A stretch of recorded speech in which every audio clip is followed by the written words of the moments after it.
the radical, fundamental principles of freedom, rational self-interest, and individual rights. This is the Yaron Brook Show.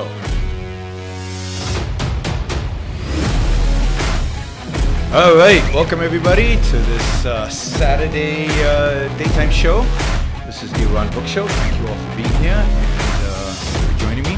Hoping you have a great weekend. We're gonna talk about Venezuela today. We're gonna talk about Venezuela. We're gonna talk about socialism. What is socialism, and why Venezuela is an example of socialism's failure. And we're gonna analyze that because there's a lot of people out there panicking right now that we associate Venezuela with socialism and that would go down badly. I would say more than that. I think Venezuela is an example of social democracy. Alexandria Ocasio-Cortez, are you listening to this? Venezuela is what, social democracy, or democratic socialism, whatever the hell they want to call it, what it actually looks like. And I think it's really, really important, given the rise and popularity of socialism, particularly its so-called democratic form, to emphasize that fact at every opportunity. Just a few notes, reminders to everybody.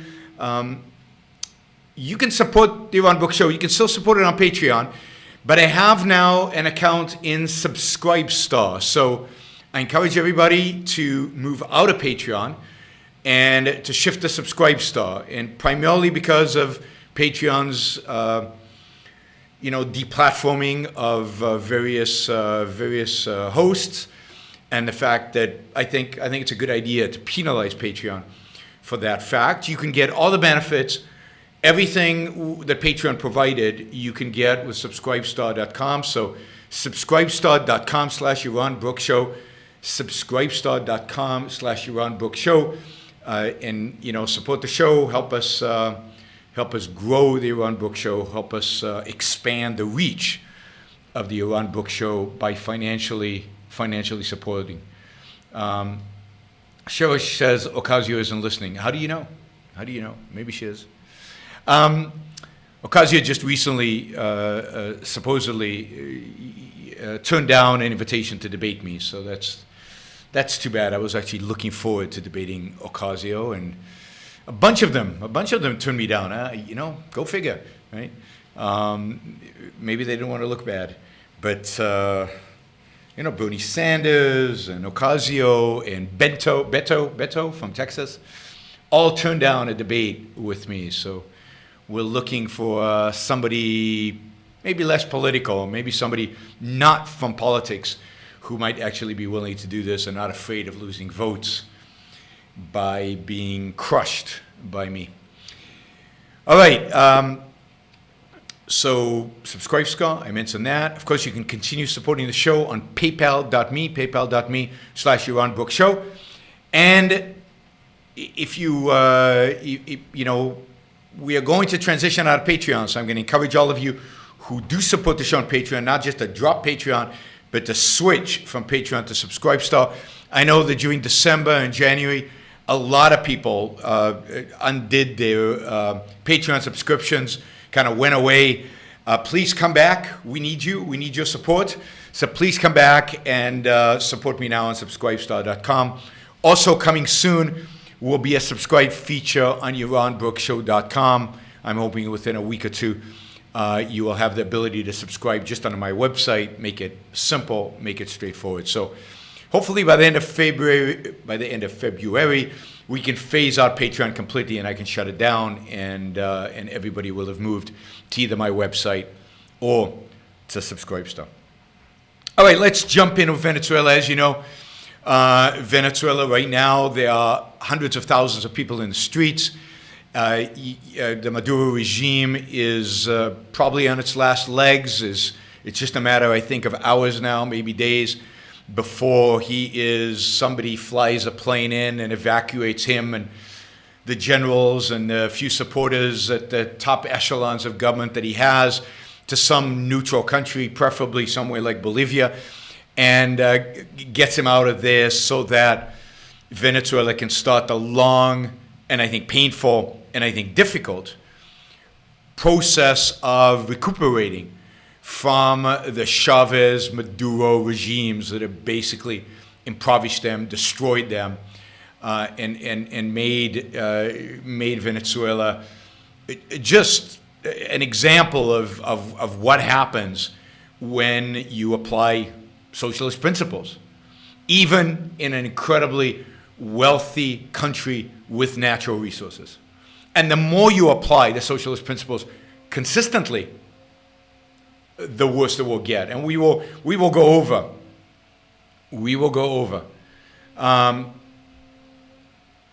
How Chavez actually did this, and what were the actual socialist policies implemented by the Chavez and then the Maduro regime, because I want to give you the tools, the weapons, to be able to combat the general attitude that exists out there, particularly among leftists, that no.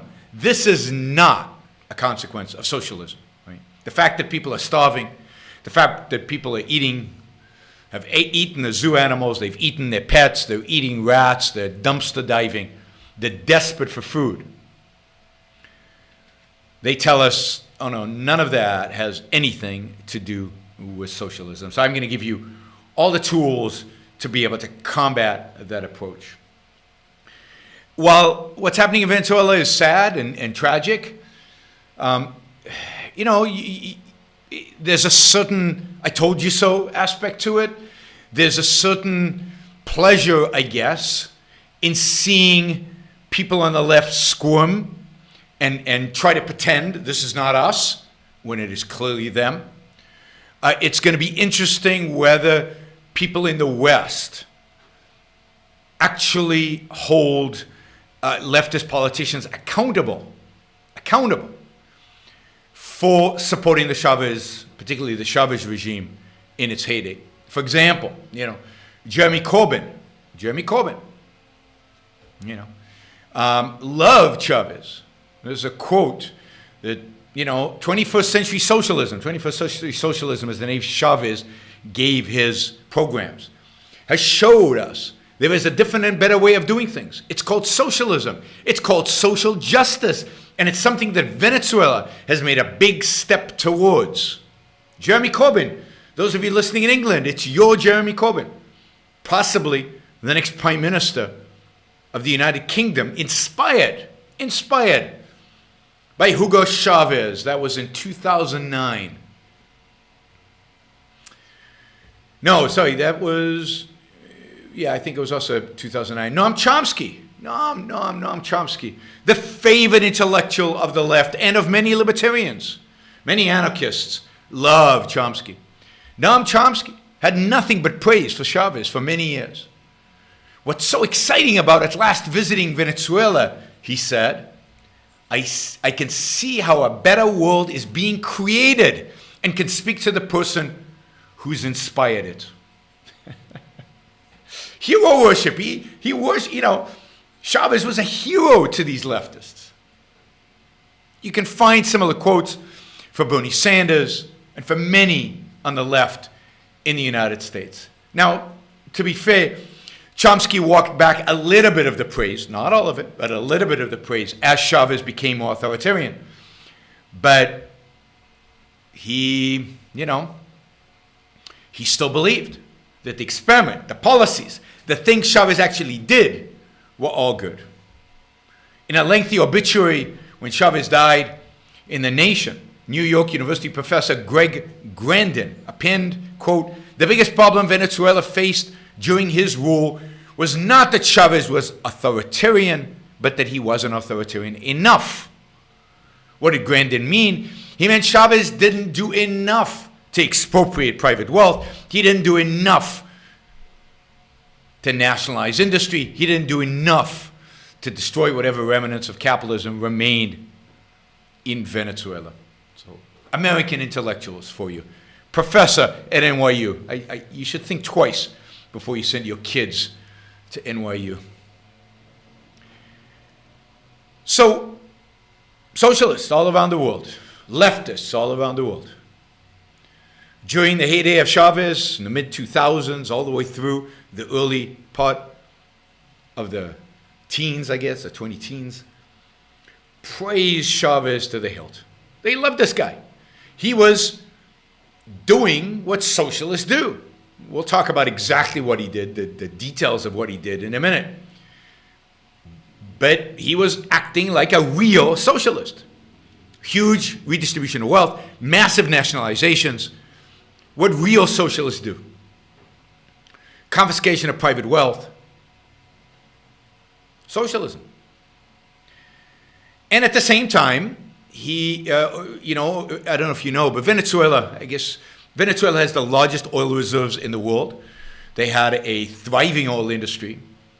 And during this time, Venezuela was living off of oil revenue. Oil peaked at 147, I think, during this period, and $147 a barrel, and money was just flowing in, and that money was being spent like crazy on redistributive schemes. Venezuela was supporting Cuba with lots of dollars because they felt so rich. And of course, during this period, when everything was being nationalized and oil revenue were coming in like crazy, people said, look, socialism works. What are you complaining about? Look, Venezuela's rich. Now, anybody who knew anything about economics, about incentives, about philosophy, about how people behave under different circumstances, knew that this was short-lived, knew that this could not survive. But the left continued to praise it to the hilt, because it looked like it was working. It appeared like it was working. Mark says on Facebook that in 2007, Naomi Klein, a huge fan of Chavez's, wrote that under Chavez government, as a country where, quote, citizens had renewed their faith in the power of democracy to improve their lives. And she goes on in her book to praise Chavez and to show how wonderful his regime was and how good it was for Venezuelans. And what a wonderful example it was for the world. This was an example of how to implement socialism in the 21st century. Of course, as the Chavez revolution ultimately resulted in more authoritarianism, some people backed out a little bit. Some on the left backed off. But it really happened when the shortages started, when the hunger started, when the babies started dying, when the food was not available, when people were out in the streets, when death squads were killing people. Then some people on the left started saying, oh, no, Venezuela's a failed state. It's a failed. But it's not. It's not, they tell us, socialism. It's quite the contrary. It's capitalism. It's all those businessmen left in Venezuela. Chavez didn't do a good enough job in nationalizing industry. Or it's a crony capitalism. Contradiction in terms. There's no such thing as crony capitalism. Anyway, cronyism is a feature of statism, not of capitalism. It's a kleptocracy. They're all crooks. It's fascism, we were told, as if there's a big difference. As if there's a big difference between fascism and socialism. But it's not socialism. It's not socialism, we were told. And today are being told. There was a Washington Post op-ed 6 months ago. It's not socialism. What's happening in Venezuela? It's not socialism. And if you ask Bernie Sanders, if you ask any of these guys, no. And Chavez might have been a good guy, but it's all Maduro's fault. The fact that we all predicted this, the fact that Chavez managed to take a country that was the richest country in Latin America on a per capita basis before Chavez. Venezuela was the richest country in Latin America. You know, you also had, I'm not saying it was a great country, because it wasn't. It had a lot of poverty. In those days, it was much more like a crony country. People with connections were rich, people without connections were poor, and there was a lot of poverty. But on average, it was a wealthy country. Caracas was an amazing city. People loved going to visit. And both Chavez and Maduro, but Chavez alone turned that country into the poorest country in Latin America, and just on a GDP per capita basis.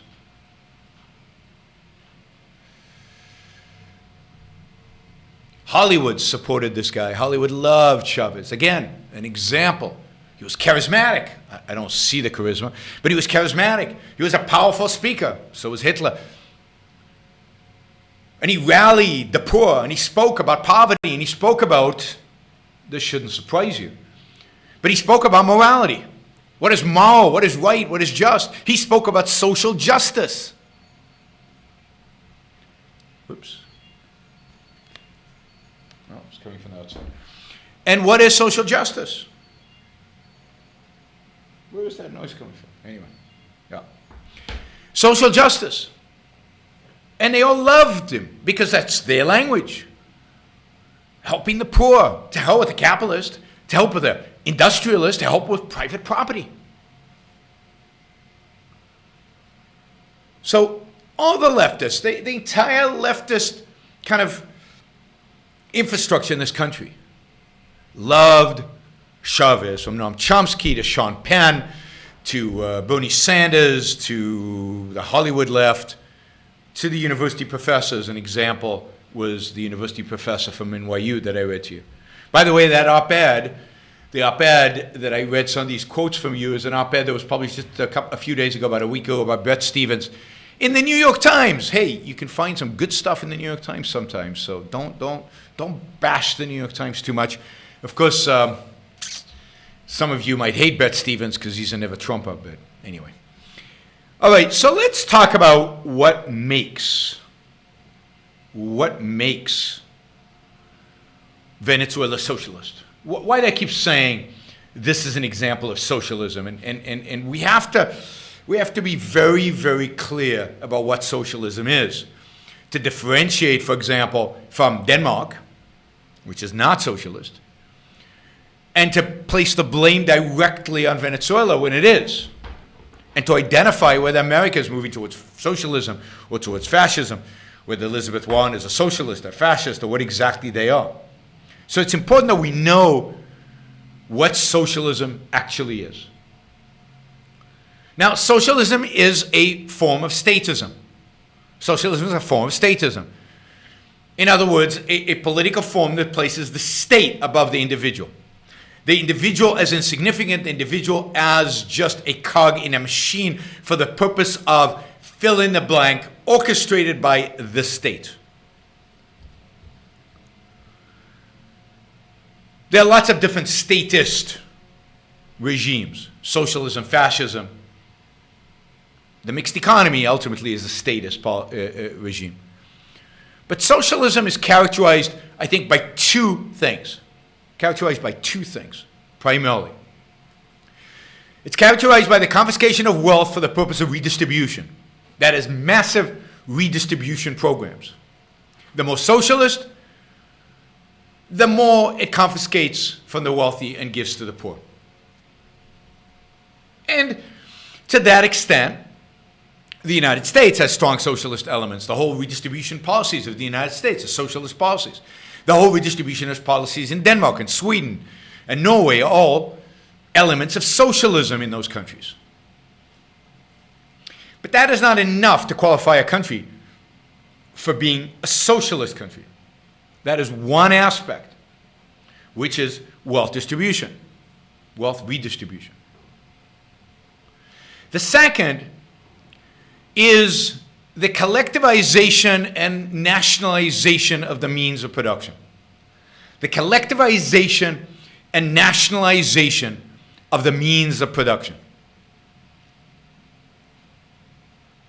That is state ownership or co-op, collectivized ownership of farms, factories, industry. That is the second feature of socialism, and the one that most characterizes socialism. Because redistribution also happens under fascism. The difference between fascism and socialism here is that fascists don't actually nationalize industry. Fascists control industry through regulation.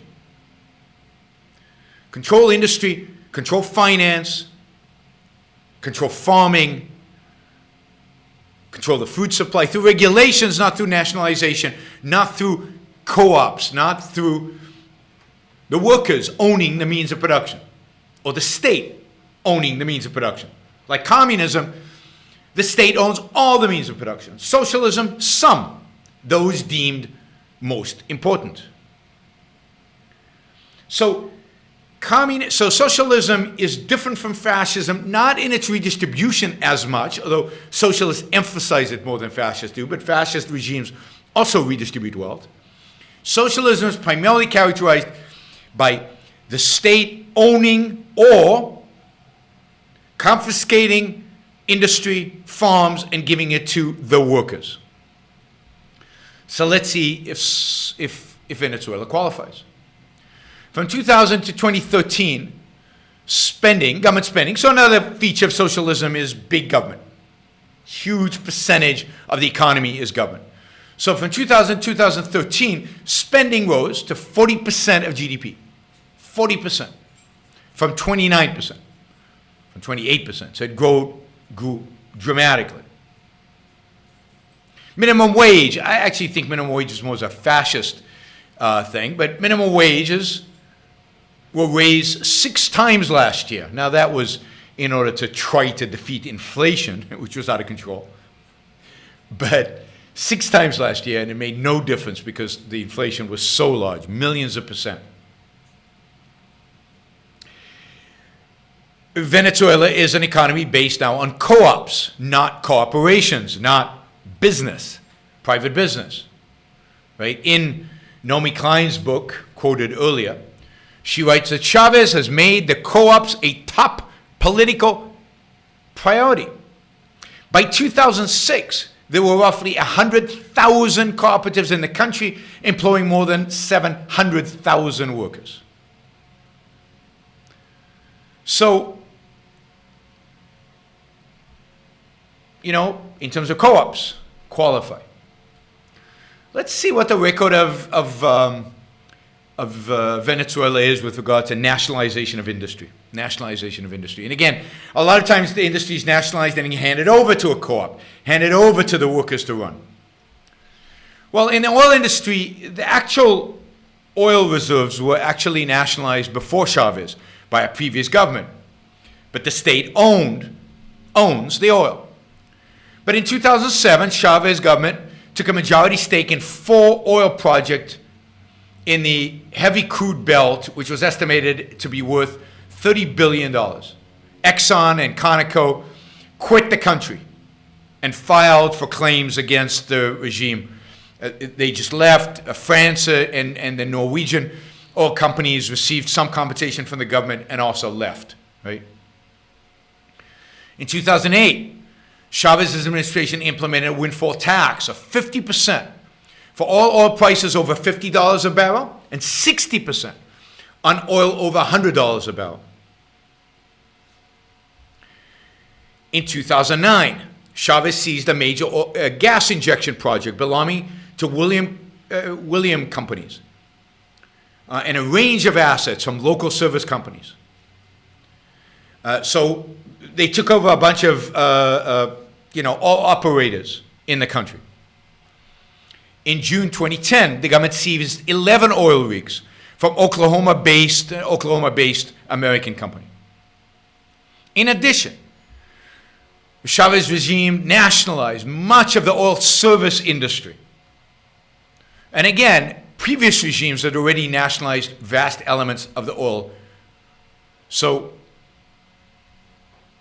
when it comes to oil, it was nationalized, and it was taken away from joint ventures with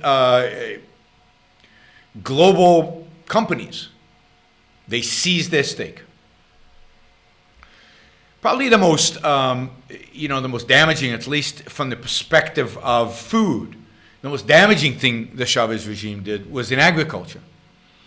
And you could go on and on about this, but just a few In 2009, Chavez nationalized a rice mill operated by U.S. food giant Cargill. In 2010, it nationalized the world's biggest producer of nitrogen fertilizer, right? And then it nationalized another company, I can't pronounce the name, local agriculture supply company. It also took control of nearly 200,000 hectares of land that were owned by a British meat company. So all of this was nationalized, right?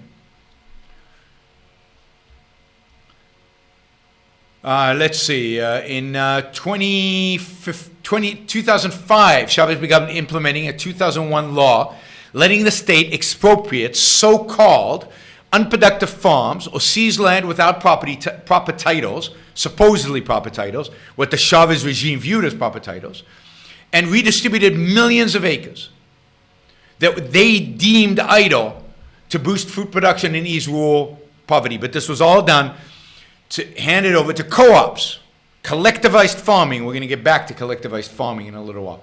Chavez government has repeatedly threatened to seize and process Palau, Venezuela's biggest employer and largest brewer of food processing. So whatever businesses existed have lived under the threat of being seized at any moment.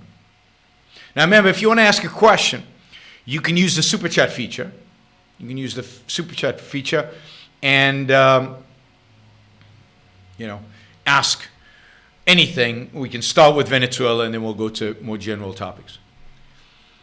Let me also just note that the whole food supply chain was nationalized and handed over to the military to command and to organize during the Chavez and Maduro regimes.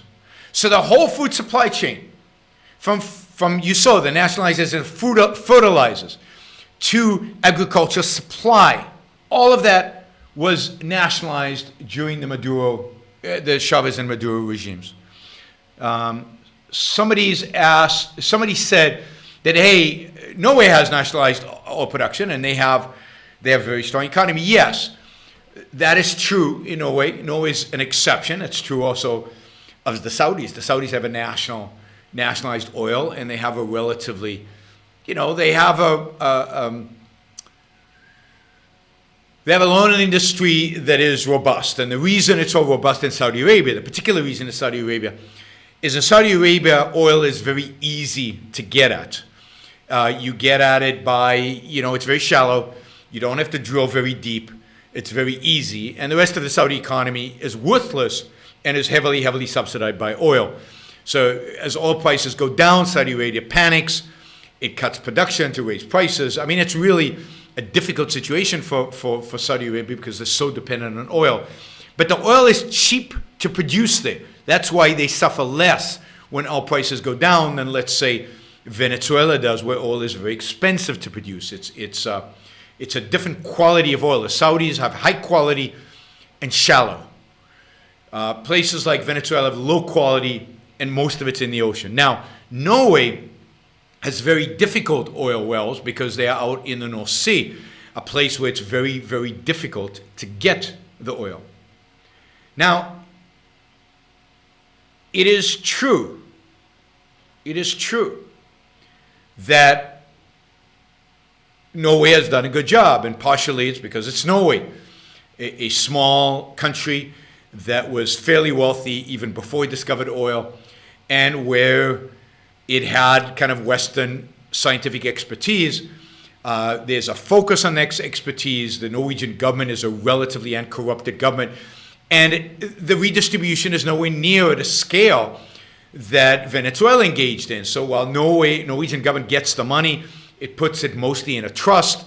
Some money goes to redistribution in the Norwegian state, but nothing like the kind of just spend and don't worry about tomorrow than the Venezuela government engaged in to a large extent because they were committed to so-called social justice and to so-called socialism.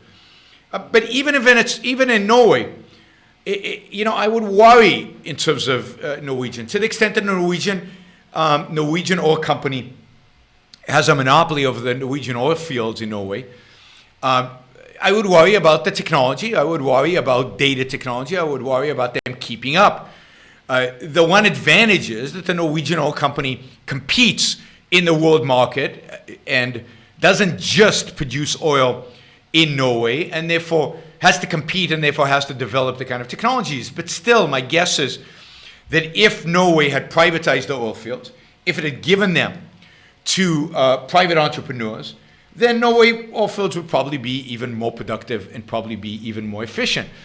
But granted, Norway was a relatively rich country already, and it is the one place on the planet where the kind of the national ownership of the oil, that's the only thing the Norwegian government really owns. It doesn't really own any other of the means of production.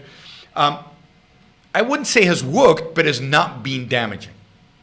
Has not been damaging. Right?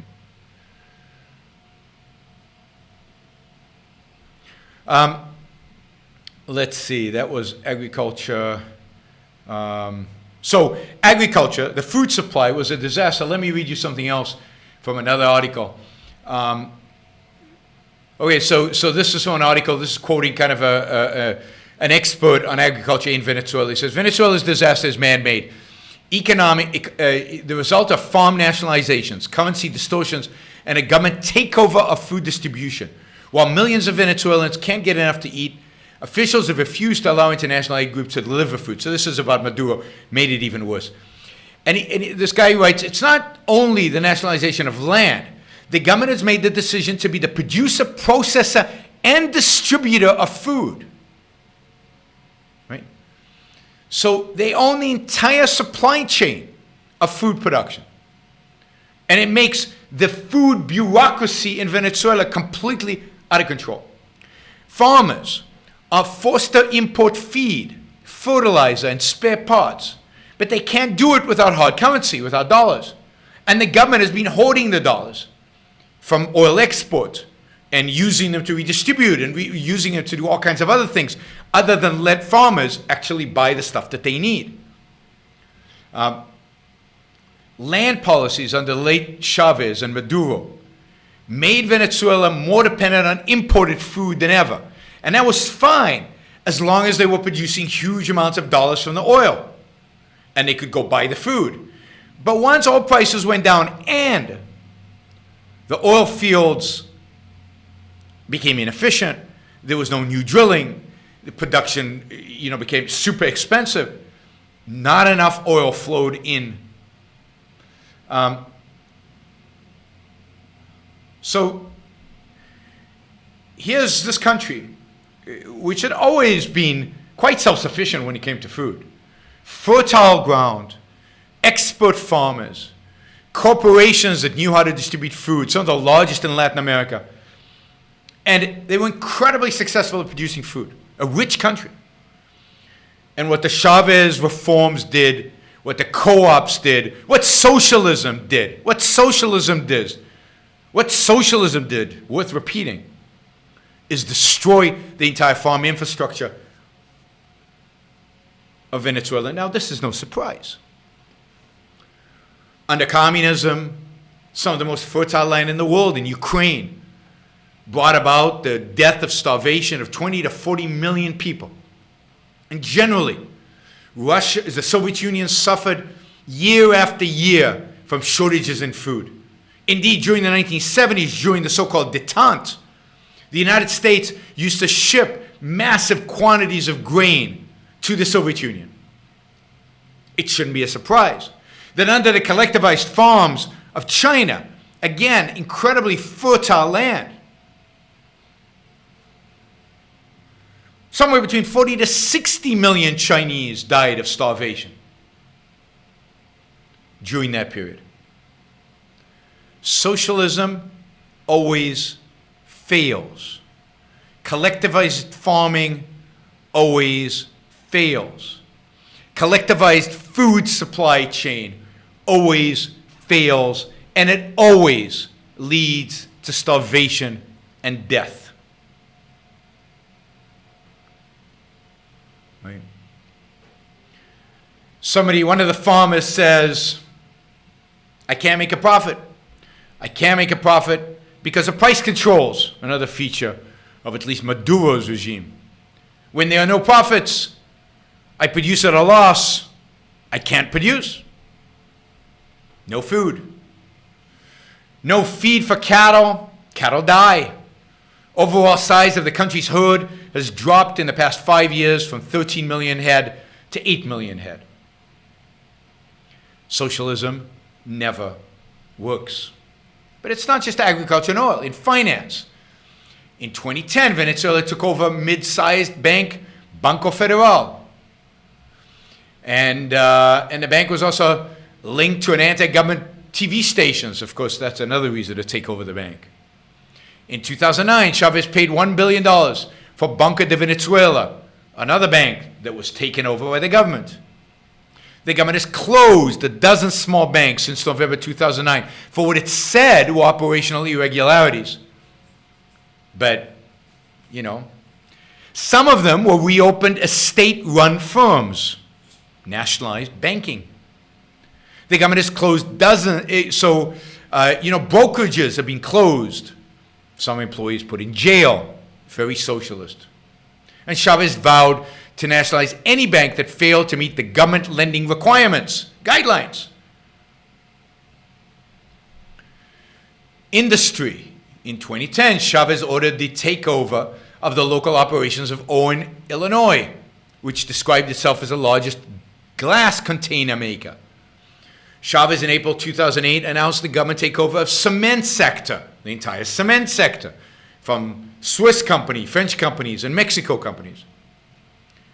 Chavez has brought the mining industry into government control, and in 2011, he nationalized the gold industry. Again, taking it from a Canadian company, a Russian company. Mining industry, nationalized. In 2009, the government bought steel mills, the largest steel mill in Venezuela. Telecommunications. In 2007, the largest telecommunication company was nationalized. In 2007, they expropriated the assets of a US-based electricity provider, utility provider, largest private power producer in Venezuela. Government nationalized the ferry company.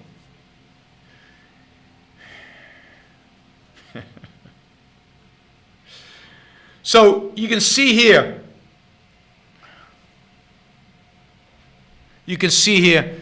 that this is textbook socialism. This is textbook socialism. There's just nothing the left can say to deny this. All you need is the facts.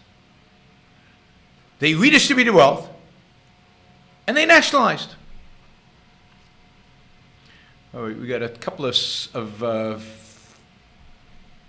super chat questions. Jennifer asks, are fascists less honest because they try to pretend you still own property? Yes, there's no question. One of the things that make fascist is a less honest program, because fascists pretend that you have private property. Fascists use the terminology of private property, and fascists even try to motivate private entrepreneurs to keep working, private businessmen to keep working. So fascism, indeed, economically can be more successful to the extent that for a while they can keep the incentives going for industry. And that's why you could see under Nazis, industry did okay in Germany in the 1930s, building up to the war. You can see that in other countries, fascist economies don't tend to collapse in quite the same way and completely self-destruct in quite the same way as socialist economies do, because fascists pretend and provide the kind of incentives that there's still such a thing as private property. Gail asks, what about Canada? Trudeau nationalized oil industry in the 70s, then it was reversed, but I think now fascist. Yeah, it's very regulated, it's very controlled, just like most industry is in the world today. So the Western world is far more fascist than it is socialist. So Scandinavia is not socialist. It redistributes a lot of wealth. It has that feature, but it doesn't own the means of production. It regulates the means of production. So it's a very regulated environment, like more of a fascist environment. I'll give you another example. What was the name? Mitterrand. Mitterrand was president of France in the early 1980s. I can't remember the exact dates. I think 80 to 84. While UK was going through the Thatcher Revolution, the French elected a diehard socialist. And one of the first things Mitterrand did was he nationalized the French banks. And I think it took 2 years before he realized how stupid that was and how bad of a decision it was. And basically, he reprivatized them. And for the rest of his term, I think he served two terms. Mitterrand basically became a mixed economy kind of type and abandoned socialism, and much closer to Thatcher than he would be to Chavez. These experiments fail, and what happens in places like Europe is they're usually reversed. They were reversed in Sweden. Sweden was much more socialist in the 60s and 70s and 80s, and reversed itself since the 90s. The United Kingdom was socialist during the 60s and 70s and reversed itself in the 80s. So many of these countries were socialist and reversed themselves. Italy was much more socialist in the past than it is today. Before complete economic collapse. That's what happens in Europe. They come to their senses earlier. In Latin America, because there is a tendency towards authoritarianism, the social democrats become authoritarian and manage to keep socialism going even when it's obviously not working, until everybody is starving and until there's a revolution. We got another question. What efforts are made by the Venezuelan government to prevent people from leaving? Surely it is easier to leave Venezuela than it is to leave Cuba. Much easier. So it's quite easy to leave Venezuela. So the Venezuelan government is not authoritarian to the same extent that the Cuban government is, in the sense that they don't prevent people from leaving. They're actually relieved right now that people are leaving because they're not in the streets demonstrating. So I think the latest numbers I saw were there are 3 million Venezuelan refugees in Colombia. There are hundreds of thousands of refugees in Brazil. And both countries, of course, supporting the ouster of Maduro and his replacement. And there are many of the wealthy have left, and many of them live here in the United States or in other Western countries or all over the world. And by the way, they have a lot of wealth that they're keeping outside of Venezuela. And I think one of the things that's going to help Venezuela recover from the disaster is when the capitalists return and bring their wealth with them. Of course, one of the accusations against the capitalists is they took all the wealth from Venezuela, and that's why Venezuela is struggling. But what do you expect would happen? That is where we are. Now, let me just bring you up to date in terms of what's happening on the streets. I said there are hundreds of thousands of demonstrators in the streets of Caracas. On top of that, we also have sanctions by many of the world governments, including the Trump administration, has basically declared that the opposition leader, who a couple of weeks ago declared himself interim president of Venezuela to replace Maduro, they put themselves on his side, and this is one of the few times where I think the Trump administration has done a good thing. I think this is an example of where Trump has basically left Venezuela policy to John Bolton, and John Bolton is one of the few people in foreign policy that I, for the most part, like, not completely, but for the most part, like. And I think John Bolton is basically running the Venezuela policy. Bolton has appointed special envoy to Venezuela, Elliot Abrams. Elliot Abrams is a neoconservative who served under the Bush administration and who was one of the never-Trumpers, a huge critic of Trump during the election and post-election. And, so Bolton has appointed him to serve in the Trump administration to coordinate Venezuela. He is a neocon, a pretty aggressive foreign policy, but clearly the agenda now of the Trump administration is to replace the regime in Venezuela, and good for them. I think that is appropriate. I don't believe in putting troops on the ground, but I believe in doing everything else and using whatever leverage and whatever economic power we have in order to force a regime change in Venezuela. Somebody posted on the chat in YouTube, Venezuelan oil is Venezuelans, not American oil. To that I would say bullshit. There is no such thing as Venezuelan oil, and there's no such thing as American oil. I often fight American nationalists on this. There's no such thing as American oil. There's no such thing as Norwegian oil. There's no such thing as British oil. There's oil. And that oil belongs to whoever can get it. And if Exxon can get it, it belongs to Exxon. And if Conoco can get it, it belongs to Conoco. I think Conoco is the Venezuelan oil company, or Costco. I forget the name. There's a Venezuelan oil company. Its property does not belong to the state. Natural resources do not belong to the state. In America, oil does not belong to the state. There is no American oil. Oil belongs to those who put the risk, put the capital, put the work into getting it. Exxon, Chevron.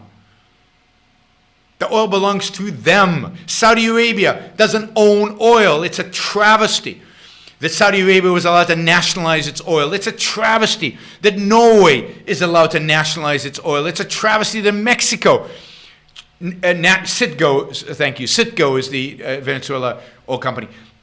Mexico last year, I think, changed its constitution to allow foreign investment in its oil fields. Unfortunately, this current socialist president of Mexico might reverse that. But Mexico should privatize its oil, all of its oil. The government should get zero from the oil. The government is not the owner of the oil. The people who own the land and the people who get the oil are the owners of the oil.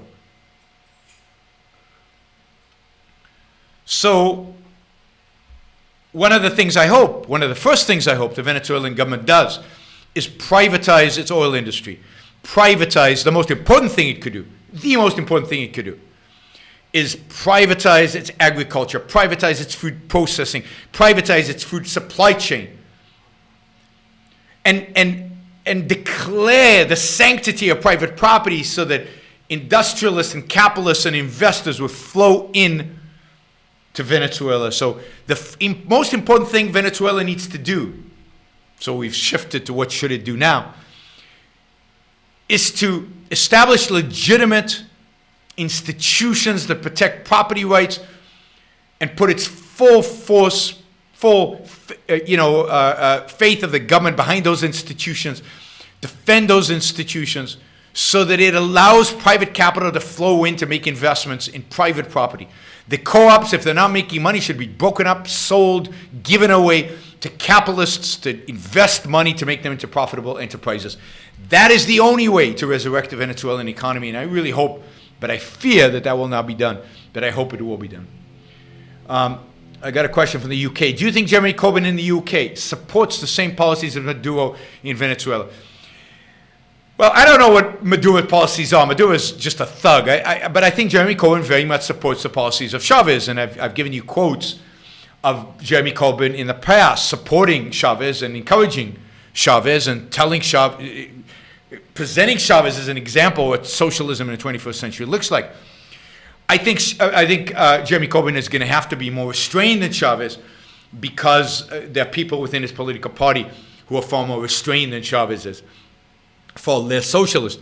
So I think Jeremy Corbyn would still want to nationalize big chunks of the UK economy. He's already talked about nationalizing the trains and nationalizing other things. I think Jeremy Corbyn is more of a socialist than, let's say, Bernie Sanders is in the United States, because Bernie Sanders would never dare talk about nationalizing industry in the United States. That would just not fly.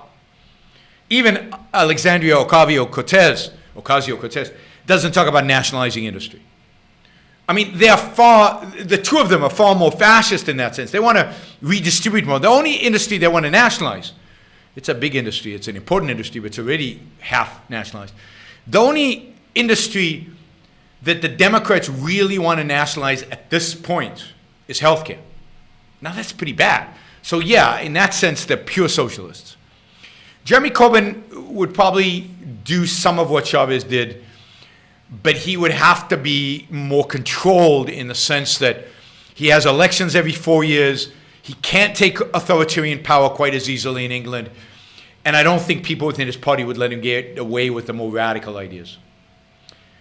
Ori asks, how were interest rates able to keep so low in the 30s, 40s, and 50s? Did this cause a crisis? No, low interest rates in those years were not products of they weren't causes of a crisis, they were products of a crisis. Interest rates were low because there was no inflation. So a big component of interest rates that you see is inflation expectations. But in the 30s, 40s, and 50s, there was no inflation because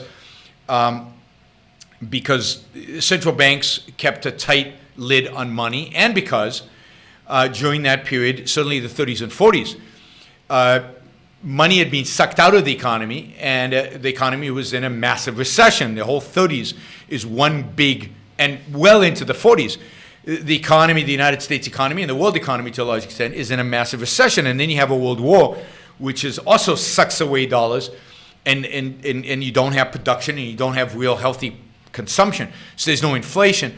And the monetary authorities kept a lid on the creation of money. So that's the reason interest rates were so low. It was a reflection of, in the 30s and 40s, a weak economy, and in the 50s, a robust economy in the US, but very low inflation expectations and a real lid on the production of money. All of that went away in the 1960s. In the 1960s, what you get was massive increases in the money supply, particularly in the late 60s with the Vietnam War and the welfare state. And then what you get is the result, which is really high inflation in the United States in the 70s, and hyperinflation in many countries around the world during that period of time. The result of growth, unsustainable growth in the money supply across countries all over the world, but led to a large extent by the United States, who people like to emulate. All right, so that's where we are with regard to Venezuela. A lot is happening in the streets. I would expect Maduro to be out within a couple of days, maybe even today, but I expect somebody to fly in a plane and get him out of there. Maybe he goes to Cuba, maybe he goes to see Morales in Bolivia, maybe he goes elsewhere, maybe he goes to Russia, I don't know. Probably stays in Latin America, but it certainly appears that I think he is on his last legs, that he is not going to survive the next few days. The world is against him. Everybody except Cuba, China, and Russia are basically against him. Mexico is saying that it is staying neutral because Mexico, of course, is run by a socialist today. But almost every other country in Latin America, Brazil certainly, Colombia certainly, are anti. Let me just say a word about Colombia and Brazil, because I think they are examples of some of the positives that are happening in Latin America.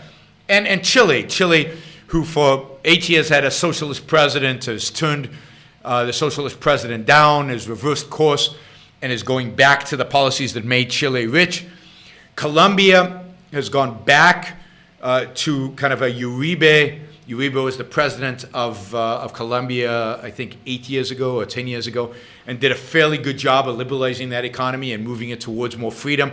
They have just elected a new president who is a Uribe protege, who would probably do the same. I know this new president in Colombia. I've met him. He claims to have read Ayn Rand. He actually claims to have read my book, Equal is Unfair.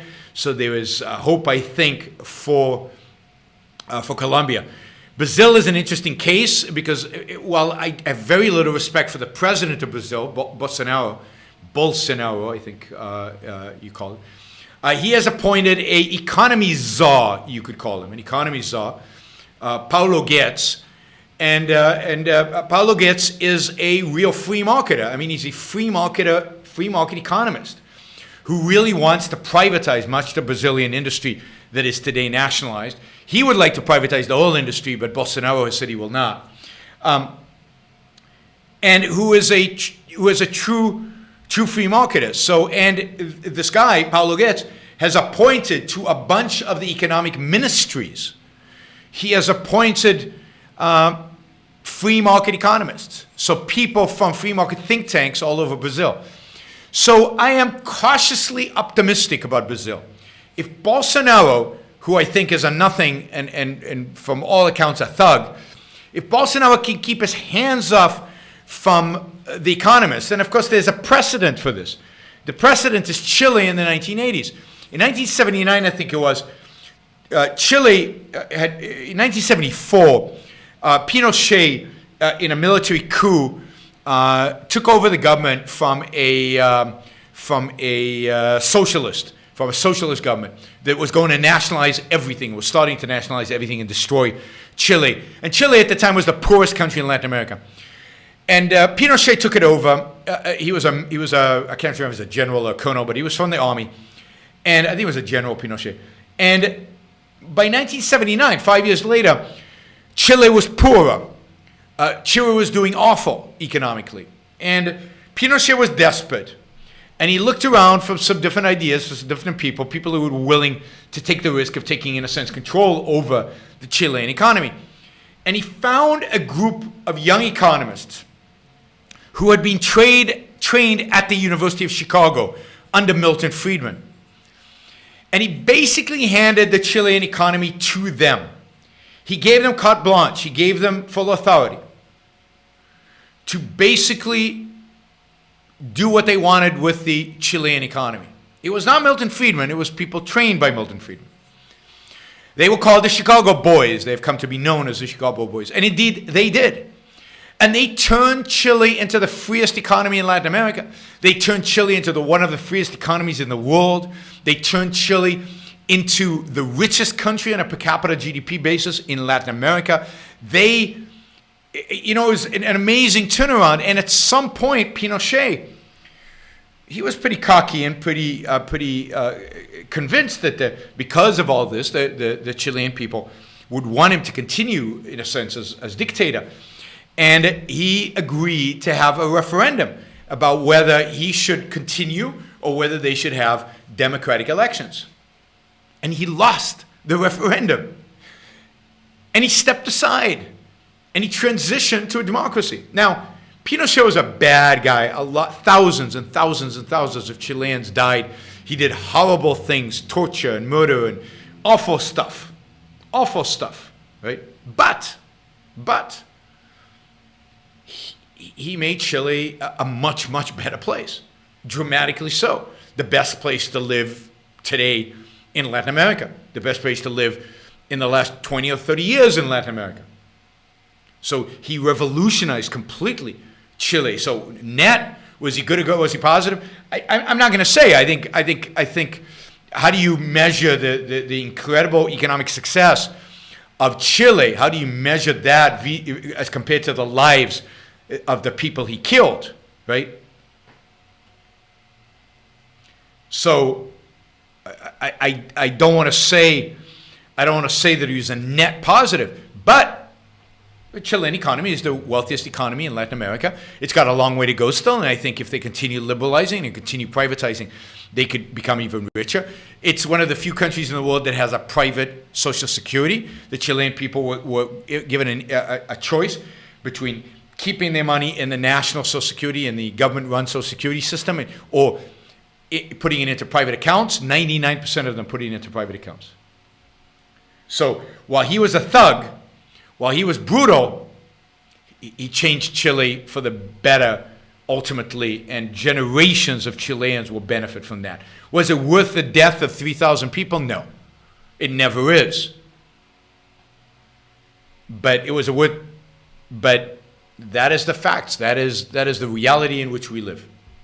Chile is today the most capitalist, freest economy in Latin America. All right, it's called the Chilean miracle. And it's truly amazing. And if Bolsonaro will do the same thing, and I think because, I don't think Bolsonaro is going to kill people. I don't think we're going to see the slaughter. I don't think we're going to see missing people. At least I hope not. But if we can see the liberal in the positive sense, liberal in the pro-free market sense, liberal in the pro-free individual rights sense, if we can see those forces in Brazil rise, if we can see the equivalent of the Chicago Boys take over the economy and actually do the stuff, not just talk about it, but actually do it. And if Bolsonaro lets them do it, Brazil is a much bigger country than Chile. Brazil is a country of 200 million people. It could revolutionize Latin America. It could revolutionize the world. It could really change everything. It's a country to watch. People are optimistic. That's why the Brazilian stock exchange at the end of last year was the most profitable stock exchange in the world, because in the anticipation of this shift. But I think it could be a very, very, very, very exciting thing and to watch. I know. So yeah, I'm optimistic about Brazil, but cautiously optimistic because I know the downfalls. All right, I think we're pretty much done. I know some of you disagree with my claims about natural resources, but let me just say that, you believe land should be government-owned as well. Oh my God. I mean, that's what happened under communism, and it's an unmitigated disaster. I believe that all property should be private property, everything. The government should own zero property. It should lease the buildings that it uses. It should lease the land it needs for military bases. Government should own no property. None. Government ownership means that nobody owns it, and therefore it is misused, abused, and it is inefficient, and it is corrupt. Government ownership of anything is corrupting, and the more government owns, the more corrupt the society is. So nothing. Lease is rent. Lease is rent. The White House should be sold, and the government should rent the White House. Long-term, 100-year lease from the White House. Soon as the government owns property, it opens it up to corruption. It opens it up to manipulation. It opens it up to disaster. Right. All right. Again, if you have questions, use the Super Chat feature, but I think we're going to call it a day. I'm going to remind everybody, if you want to support the Yaron Brook Show, you can do it on paypal.me/Yaron Brook Show. If you want to support the show on Subscribestar, the alternative now to Patreon, subscribestar.com. Subscribestar, one word, .com/Yaron Brook Show. You can support the show there. You can still do it on Patreon, but I'm encouraging you to move your Patreon account to Subscribestar. I will be leaving Patreon probably at the end of this month. So I'm going to give you, 27 days to move to Subscribestar and leave Patreon. I will also be announcing in about a week a feature on my website to subscribe to the show. What's his name? Dave Rubin told me that when he left Patreon and switched to subscriptions on his own website, the amount of money he got went up dramatically. So leaving Patreon turned out to be the best thing he ever could have done, and actually financially was incredibly beneficial to him. I'm hoping that happens to me as well. We will see. It's up to you. So if you like these shows, if you learned something today, if you get inspired by some of what I say, then please subscribe. We didn't talk much today about why socialism fails. We will talk about that in a future show. Why socialism not fails, but has to fail. I wanted to give you kind of the background, the facts about what actually happens in Venezuela. Let me just say this as a partying thing. It is so important to let people know that this is socialism. It is so important not to let the left get away with saying it's not socialism. That's how they gain. That's how they win. By claiming socialism is something other than what it really is. By claiming that the results of socialism are other than what they really are. Socialism is a system that destroys, kills, murders, starves its people. And we have got to highlight that. We have got to present that. We've got to make the case for that. And we've got this amazing opportunity right now, this amazing example of what happens under socialism right in front of our eyes. Let's use it. Let's not let the Jeremy Corbyns, the Bernie Sanders, the Octavio Cortez, and everybody else on the left. Don't let them. Don't let them, don't let them do it. Don't let them deny that Venezuela was socialist. And you can subscribe now, because subscribestar.com/Yaron Brook Show is already available, so you can do it today. I already have 4 people subscribed up there. We need another 1,000, but we have 4. I should easily have 1,000 people subscribing, so we need another 1,000. Go to Subscribestar, contribute $2, $5, $10, $100. The way to really make a difference is if some of you can afford to do it. If you can go on and make $1,000 a month contribution to the Yaron Brook Show, that is how we'll take this the next step. That's how we'll really grow this, and that will allow me to just dump Patreon and go full on to Subscribestar. So please go now, subscribestar.com/Yaron Brook Show. Thank you for all my supporters out there. Thank you for listening. Don't forget to share. Putting out a lot of short videos. Those are great to share. Use that. I'm sure we'll be breaking up this show into a bunch of short videos. Don't forget to use those to get other people exposed to these ideas, the truth from Yaron Brook. Bye, everybody. See you maybe tomorrow. If not, by the way, I'll be in London this week, so I will be streaming from London in the next few days. Bye, everybody.